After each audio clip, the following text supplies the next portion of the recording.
अगला जो हमारा तीसरा क्वेश्चन है वो है मौर्य काल में उत्तर प्रदेश में स्थापत्य कला यानी वास्तुकला के विकास की व्याख्या कीजिए। तो मौर्य काल में क्या क्या बनवाया गया? तो मौर्य काल में वही अशोक थे, सम्राट अशोक। और तो ज्यादा साक्ष्य मिलते नहीं, तो सम्राट अशोक ने क्या क्या बनाया मौर्य काल में वास्तुकला?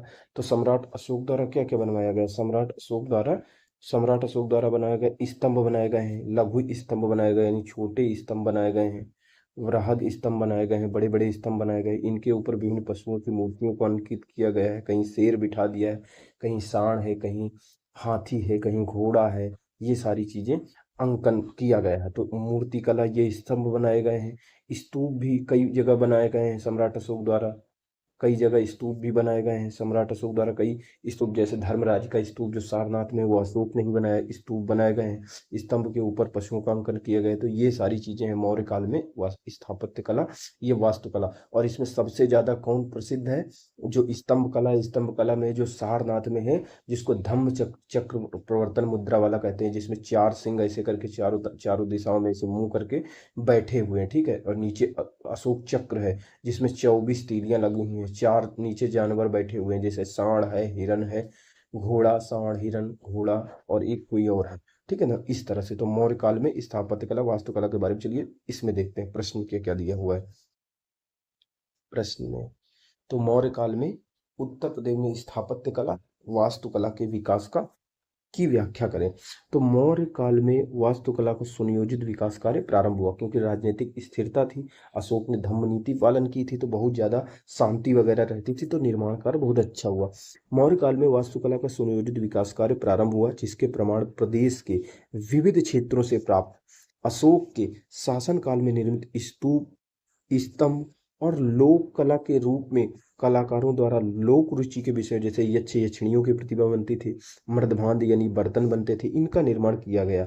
यानी अशोक ने स्तूप, स्तंभ और अन्य क्या किया? यक्ष यक्षिणियों की प्रतिमा और बर्तन, मृदभांड भी बनाए गए।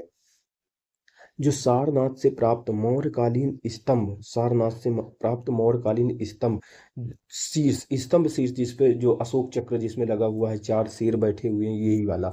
तो सारनाथ से प्राप्त मौर्यकालीन स्तंभ शीर्ष, जो सिंह शीर्ष के नाम से भी प्रसिद्ध है, मूर्ति निर्माण परंपरा का सर्वोत्कृष्ट उदाहरण। ये बहुत ज्यादा प्रसिद्ध है, क्योंकि यही भारत का राज्य चिन्ह है, अशोक चक्र, जिसमें चार सिंह ऊपर है और नीचे अशोक चक्र लगा हुआ है, बीच में चार जानवरों का उल्लेख किया गया है। ये वर्तमान में हमारा राष्ट्रीय प्रतीक भी है।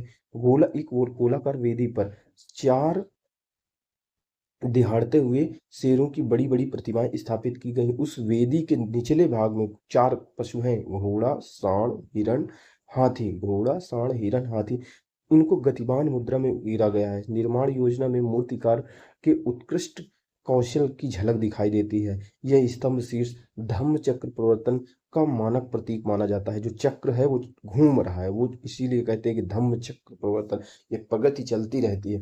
ये स्तंभ किससे लाया गया है? चुनार, यानी जो मिर्जापुर सोनभद्र में चुनार है, वहां से लाए गए लाल बलुआ पत्थर से निर्मित किया गया है। इसके अतिरिक्त दिल्ली, मेरठ और प्रयागराज से भी अशोक के स्तंभ प्राप्त होते हैं। अब ये जो अशोक का सारनाथ स्तंभ है, इसकी मुख्य विशेषता है क्या है कि एक ही पत्थर से निर्मित बनाया गया है, एकाश्म पत्थर निर्मित है। इसके ऊपर चार सिंह है, चक्र जो है उसमें 24 तीलियां हैं, चार पशु हैं, ठीक है।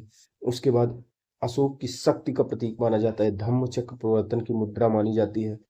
सम्राट अशोक द्वारा उत्तर प्रदेश में अनेक स्तूपों का भी निर्माण कराया गया। कहाँ कहाँ? कुशीनगर, मथुरा, कन्नौज, प्रयागराज, कौशाम्बी, पिपरावा, सारनाथ में भी कराया गया था एक, सारनाथ, वाराणसी, श्रावस्ती। इन सभी का वर्णन जो अशोक ने करवाए थे, इनका वर्णन जब छठी सदी, इसमें 7वीं सदी में हर्षवर्धन के समय में वेन आए थे, उन्होंने किया है अपनी ह्वेनसांग के भारत में जो लिखी है उन्होंने बुक। मौर्यकालीन मूर्तिकला के सर्वोत्कृष्ट जो सर्वोत्तम उदाहरण है मूर्तिकला के लिए विकास काम हुआ क्या? अशोक स्तंभों को मंडित करने वाले, यानी अशोक स्तंभों के ऊपर जो मंडित करने वाली विभिन्न पशुओं की आकृतियों में दर्शनीय होते हैं। यानी जो अशोक स्तंभों के ऊपर जो विभिन्न मूर्तियां पशुओं की अंकित है, उन्हीं से पता चलता है कि उस समय मौर्य युग में मूर्तिकला का विकास कितना अच्छी तरीके से हुआ था। नाथ के जो धर्मराज का स्तूप है, जो सारनाथ में धर्मराज का स्तूप है, उसका निर्माण अशोक ने बुद्ध के अवशेषों पर किया था। तो ये बहुत महत्वपूर्ण बात है कि बुद्ध के अवशेष प्राप्त हुए और उसमें एक स्तूप बनवाया सम्राट अशोक ने, उसका नाम है धर्मराज का स्तूप।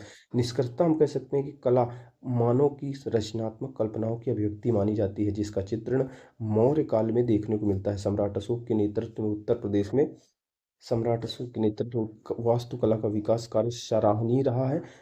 तो वहीं लोक कला भी अपनी पूर्णता के पथ पर बढ़ रही थी। मौर्यकालीन वास्तुकला निसंदेह तकनीकी विकास का एक अनुपम उदाहरण प्रस्तुत करती है।